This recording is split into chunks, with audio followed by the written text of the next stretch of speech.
Hello, Henry from Belgium here. Today a video about LEGO set 379, bus station from 1979. On Bricklink I see that this set number is actually 379-1, because there is also a set 379-2, car and caravan from 1972. But so this is the set bus station, and I have it complete with all parts, manual and box.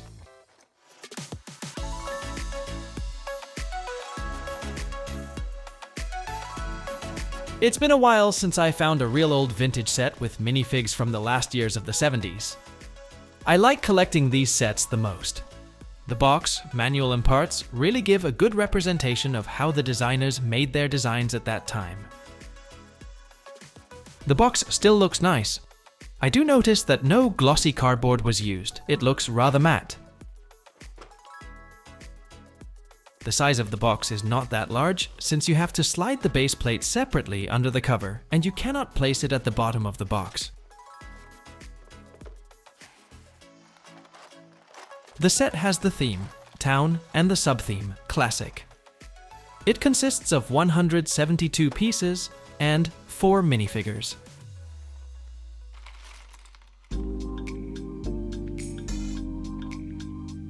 The manual has some damage at the top, but otherwise still looks nice. It is not folded in the middle, and the front and back photos are still clear. When you unfold the manual, you get an awkward size, but it was done that way in that period. And a manual in book form was perhaps too expensive or less interesting to produce for a small set, I guess.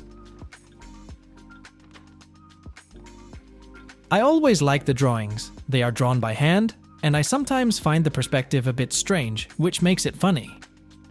It has a certain charm, and is really typical of the 70s. The good thing is that there are 2 different things to build. On the one hand, the bus, and also a station, supplemented with nice details.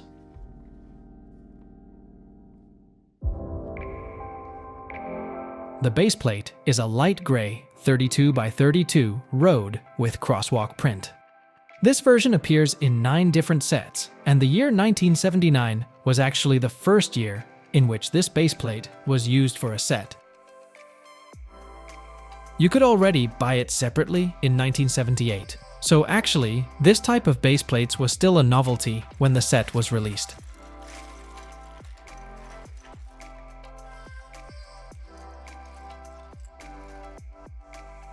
The minifigs with printed torsos were also quite new.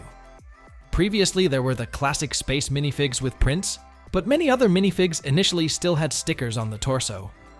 And it was actually only from 1978 that minifigs with limbs and facial expressions were produced. So it is certainly a big plus that this set contains 4 minifigures with very beautiful classic prints and headgear.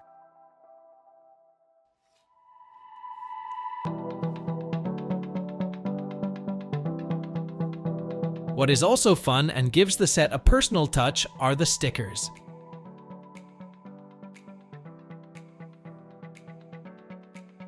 And there is also a nice traffic sign with print. You will find this only in 2 other sets, so it is quite rare. Here you can see all the parts on the table. I noticed that there is not a single blue brick among them.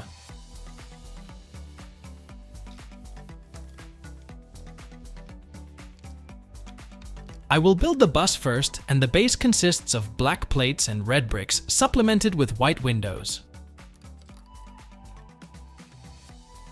Those are in fact the colors that you will also find in the bus station. Personally, I think that is somewhat a safe choice. I think the designers may have made that choice because this way you can make an alternative large building with a result that's not a mishmash of colors. But on the other hand, the basic set and its appearance is the most important to me. So the color palette could have been a bit bolder. Why no blue bricks for the bases of the bus? Blue and white go well together, and could then be supplemented with black and yellow accents. I also find the design of the basic model a bit unfortunate. For me, it's just not big enough to be a credible bus, or at least the available space should have been organized a little better, so that more minifigs could fit in the bus with their personal space. Here on the side of the box, I see a much more imposing model, and this should have been the basic model for me. There is a sticker at the front with lighting, but the back is completely empty, and that's a pity. I certainly don't want to sound negative, and I often notice that designers really have to make choices about whether there is still a budget to add extra bricks. The sticker at the top has an absolute added value and is cool, and if I'm not mistaken, it only appears in this set, so it's unique. The end result is not bad, but it is classic, and could have been a bit bolder and bigger. The structure of the bus station is classic, and I immediately noticed that I do not start building from the rear stud, but have to leave a row. I can't really think of a reason why the designers made this choice. This way you only have one stud space between the building and the road, so when a minifig walks from left to right, it partly walks on the road.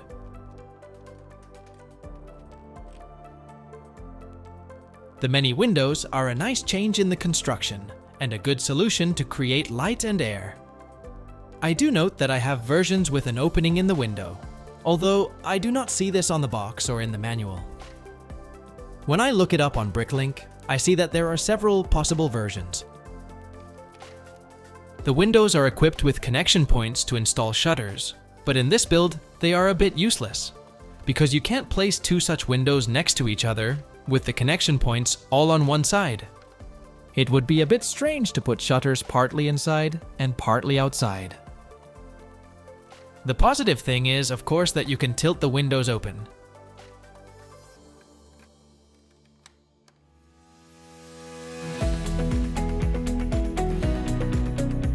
A nice addition and an absolute added value to the set are certainly the stickers.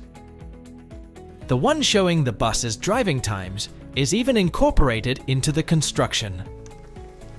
During my research, I also noticed that there are not really full-fledged alternatives for this bus station, and that in the 80s and the 90s, much more has been done on train sets.